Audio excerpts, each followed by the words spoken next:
Hi friends, అందరికీ నమస్కారం. తెలంగాణ వ్యాప్తంగా రేషన్ కార్డుల కోసం ఎవరైతే ఎదురు చూస్తున్నారో అటువంటి వారందరికీ తెలంగాణ ప్రభుత్వం తాజాగా ఒక సమాచారం అయితే విడుదల చేయడం జరిగింది. తెలంగాణ వ్యాప్తంగా ప్రజాపాలనలో కొత్తగా రేషన్ కార్డుకి అప్లై అనేది చేసుకున్న వారితో పాటు పాత రేషన్ కార్డులో ఉన్న లబ్ధిదారులు అందరికీ సంబంధించి ఏ తేదీ నుంచి కొత్త రేషన్ కార్డులు జారీ చేస్తారో వారికి సంబంధించిన పూర్తి సమాచారం ఇప్పుడు నేను మీకైతే తెలియజేస్తాను. మీరు ఇంకా మన టాక్స్ ఛానల్‌ను సబ్స్క్రైబ్ చేయకపోయినట్లయితే వెంటనే సబ్స్క్రైబ్ చేయండి. అలాగే ఈ యొక్క వీడియోను లైక్ చేయడం మాత్రం మర్చిపోవద్దు.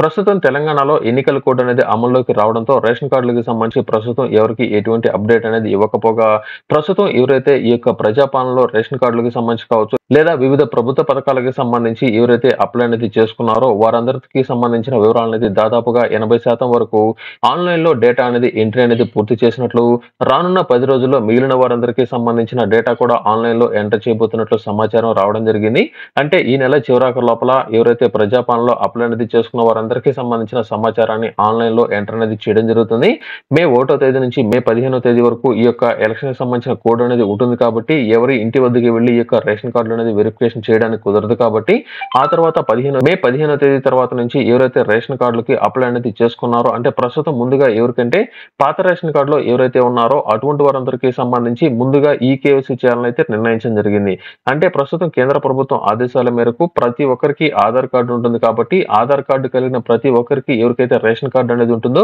వారికి సంబంధించిన రేషన్ కార్డుకు ఆధార్ నంబర్ లింక్ అనేది చేయాలని, ఇలా లింక్ చేయడం వలన డూప్లికేట్ రేషన్ కార్డులు ఏరివేయడంతో పాటు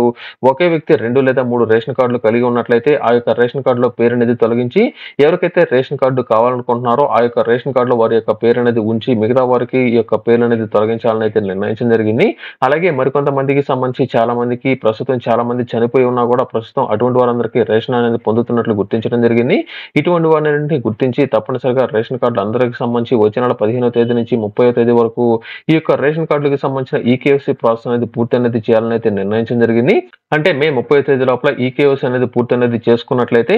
జూన్ 1వ తేదీ నుంచి పాత రేషన్ కార్డులు అలాగే కొత్త రేషన్ కార్డులు అందరికీ సంబంధించిన వెరిఫికేషన్ అనేది ఇంటింటికి తిరిగి చేయాల్సి ఉంటుంది. ప్రతి ఇంటికి వెళ్లి కొత్త రేషన్ కార్డులకు సంబంధించి ఎవరైతే అప్లై అనేది చేసుకున్నారో అలాగే పాత రేషన్ కార్డులోని లబ్ధిదారులు ఎవరైనా సరే కొత్త రేషన్ కార్డుకి అప్లై అనేది చేసుకున్నారో, కుటుంబం నుంచి విడిపోయి వేరే కార్డుకి అప్లై అనేది చేసుకుంటున్నారన్న విషయాలను వెరిఫై అనేది చేసి వారికి అర్హత అనేది ఉందా లేదా అనేది పరిశీలించి అటువంటి వారందరికీ కొత్త రేషన్ కార్డులు అనేది శాంక్షన్ చేయాలని అయితే నిర్ణయించడం జరిగింది. ఈ యొక్క ప్రాసెస్ అనేది దాదాపుగా నెల రోజులు పట్టే అవకాశం ఉంది కాబట్టి జూలై 1వ తేదీ తర్వాత తెలంగాణ వ్యాప్తంగా కొత్త రేషన్ కార్డులు శాంక్షన్ చేయబోతున్నట్లు తాజా అప్డేట్ అయితే రావడం జరిగింది. ఇంకా ఎవరైనా సరే ప్రజాపాలనలో రేషన్ కార్డులకు సంబంధించి అప్లై అనేది చేసుకోలేకపోయినట్లయితే వెంటనే అప్లై అనేది చేసుకున్నట్లయితే వచ్చే నెల 1వ తేదీ నుంచి ఈ యొక్క కొత్త రేషన్ కార్డులకు సంబంధించి కావచ్చు, పాత రేషన్ కార్డులు అందరికీ సంబంధించి వెరిఫికేషన్ అనేది పూర్తి చేసి జూలై 1వ తేదీ తర్వాత కొత్త రేషన్ కార్డులు శాంక్షన్ చేయబోతున్నట్లు తాజా అప్డేట్ అయితే రావడం జరిగింది.